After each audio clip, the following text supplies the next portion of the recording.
Welcome to Module 3 of AP Environmental Science. This module goes through the scientific method as a bit of a review. At this point in your science career, this should be a pretty big review for you, but it still comes up. You're still expected to be able to understand and implement the scientific method.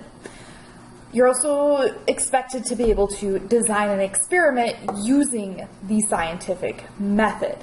So a few key things to clarify.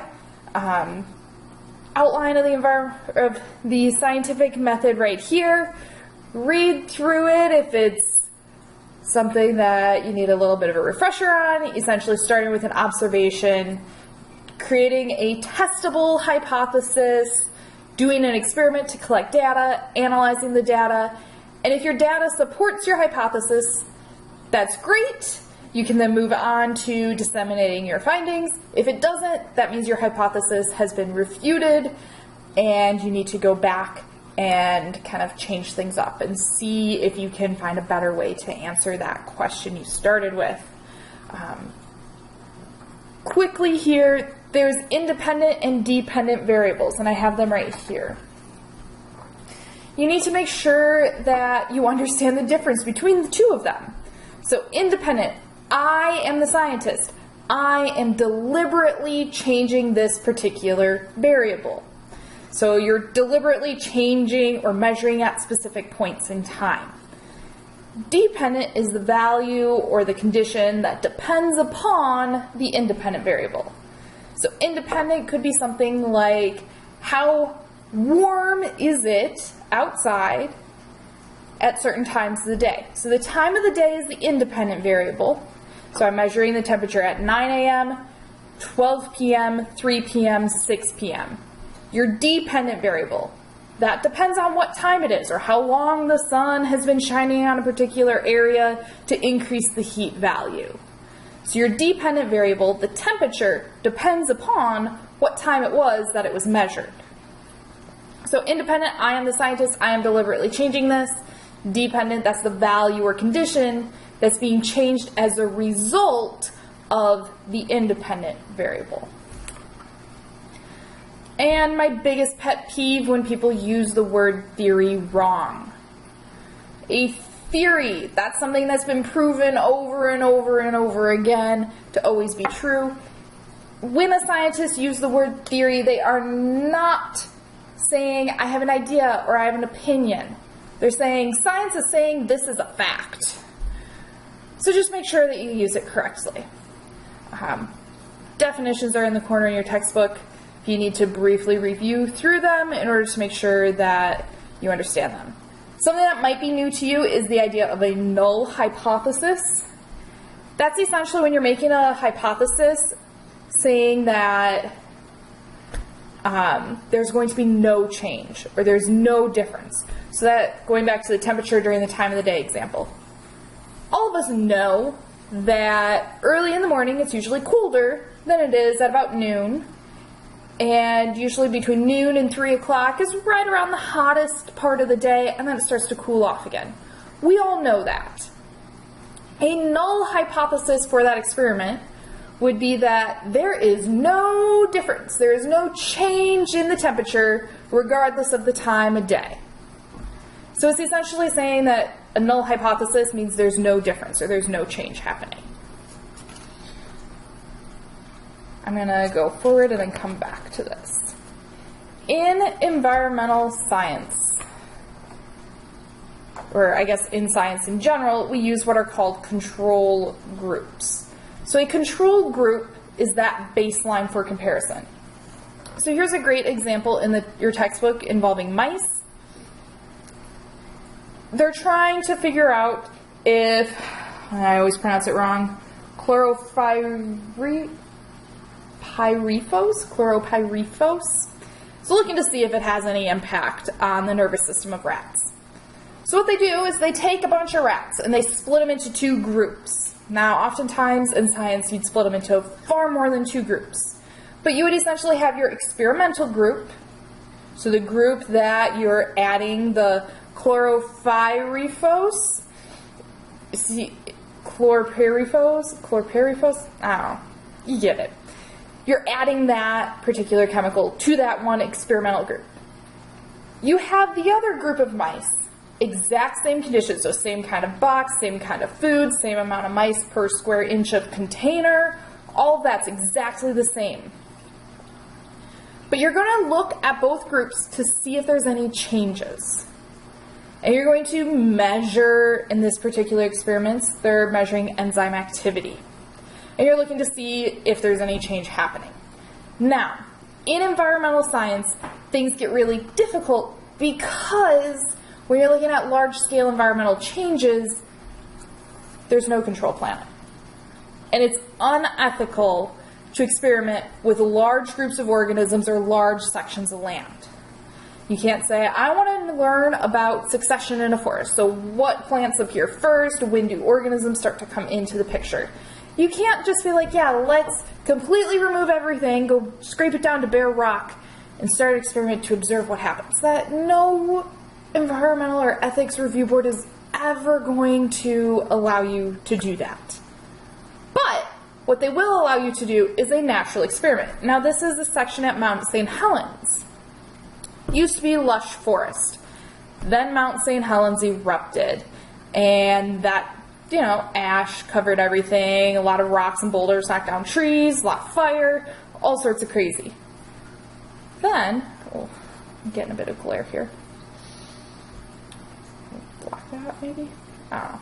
Then we start seeing a little bit of scrubby plants, and eventually scrubby plants lead to bigger plants. Now that's a natural experiment. So that's taking advantage of a natural disturbance or a natural kind of setting in order to make observations about the world. That's something that happens more often in environmental science than it does in any other field. Now, natural experiments lead to having very few control groups. It's very hard to compare. But that's just kind of the nature of the beast. Now, in environmental science and all science, scientists need to disseminate or share their results. And they share their research through a couple different channels. Now, first of all, they want to share their findings with other scientists. So other researchers, other academics, other people at national labs, all of that. They want to share that out. But they also want to share their findings with the people that gave them the money. They want to share them with government officials because that helps influence policy. All major governments in the world have some kind of scientific advisory board. So that's one of the ways they share their research.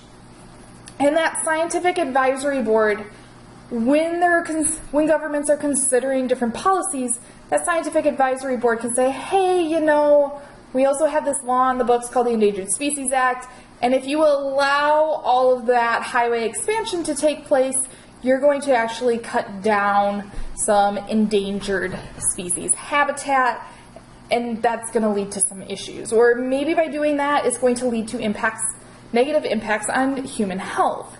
So having that scientific advisory board is a big deal. But scientists also share their research with the public. Now they can do this through writing journal articles, but usually that's how they communicate with other scientists. They could do that in a classroom as an instructor, so a professor at a university, a teacher in a traditional school, a community outreach activist. They could do that. They can also do it on Twitter.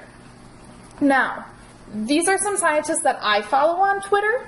I encourage you to find some great scientists and follow them as well. You can use these as a starting board, and then kind of branch off from there. But I want you to find some scientists that are doing research on something you're interested in. So Corvid Research, she's looking at crows and that whole family of birds. PSF GB Fish Lab, they're looking at fish ecology. Schmangi, she is actually looking at urban expansion. Astrocades and astrophysicist, she works for NASA. Naked Capsid, so that's kind of a play on bacteriophages. So he actually takes really cool images of cells and just individual parts of cells. Is really cool. He has a lot of really neat stuff. Mammals Suck, she researches mammals. all sorts of things. So those are some scientists that I follow. Again, these are actually their personal accounts, so it's more than just their science. It's kind of their lives, their politics, all of that. I want you to find some people that are researching something that you find interesting. Organizations to follow. The Chequamegon-Nicolet National Forest, that's our national forest here in the state of Wisconsin. Audubon Great Lakes, World Wildlife Fund. EEN News, that's the Environmental News Network. National Wildlife Foundation, the U.S. Department of the Interior. Planet Green, the Natural Resource Defense Council, the Environmental Defense Fund, which helps provide money to organizations that are trying to protect natural areas or save species. Then there's the Sierra Club, the Nature Conservancy, which is one of the biggest names in environmental stuff. Then there's the Environmental Protection Agency and the U.S. Department of Agriculture. I'd like you to follow a couple of them. So pick a few if you're on Twitter, just to kind of get an idea of what's going on in the world, what are some issues to pay attention to, and how that actually impacts your life. I think you'd probably be surprised. All right, so skipping ahead to our unique challenges of environmental science. Environmental science is probably one of the more difficult fields to stick a label on because it's so interdisciplinary. It includes so many different things. You're looking at the actual ecology, so the living, breathing things that make up the environment, but you're also looking at public policy. So how do we decide what to do with that area? We're also looking at sociology. So how do humans view their role in the environment? And there's so many pieces that need to fall together in order to make actual change happen. That is really quite fascinating that it does. The other big struggle with environmental science is there's no single measure of environmental quality. There's no way to say that, yes, this particular ecosystem is at the peak of environmental quality, it just can't get any better. Or when you're trying to bring something up to improve the environmental quality, well, how much is enough to no longer need the assistance? So it's really hard to kind of put your finger on what makes something good in terms of environmental quality. And there's also this thing called shifting baselines. And I'll use an example here about butterflies and butterfly researchers because that's the field that's really quite fascinating. So back in the day, early researchers came out to the field and they saw these beautiful fields of butterflies and they were just amazed. But then throughout their career, they saw the amount of butterflies slowly declining. And to them, they thought it was just totally wiped out. But by the time they were ready to reach retirement, the new guys in the field, so the next generation that came out, they saw the butterflies that remained, and because they had no experience of what it was in the past, they thought, wow, this is amazing, these are beautiful, these are such interesting, fascinating creatures, I'm going to dedicate my life to studying these.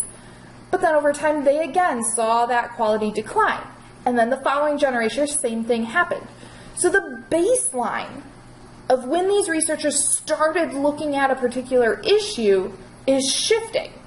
It's not the same original kind of control as to what the previous generation had. So shifting baselines is an issue within environmental science. The textbook does not talk about it much, so I wanted to throw that in there. I also want to talk briefly about environmental justice and environmental inequity. This is the idea that poor neighborhoods and poor communities are at a much greater risk of having to deal with the negative side effect of environmental damage. Oftentimes, chemical plants and industry will actually purposefully locate themselves in an area that poor communities are, and that's because those poor communities, they're more focused on, hey, we need a job, we need to feed our family, we need to put a roof over our head, we need to be able to pay for our medications and whatnot. And they're not so much worried about, okay, well, that plant's going to emit a little bit more air pollution, and we're going to see higher rates of asthma and cancer, but we need those jobs, we need to be able to put food on our table. So the perspectives in those communities are just slightly shifted. Like, none of them want to have the higher rates of asthma, higher rates of cancer, all of that. But companies know this. They know that they're more likely to be able to get away with it in poor communities. So that's kind of environmental inequity. And we already talked briefly about that lack of a control planet. So environmental science produces a lot of very unique challenges, but I like to see these unique challenges as motivation, because these are all things that we can overcome and we can find ways to address by finding creative solutions. So that's Module 3. Felt like that went really quick. So the scientific method, it has some of the challenges to environmental science all bundled up into one little group. Bring your questions to class. Yeah, let me know what you think.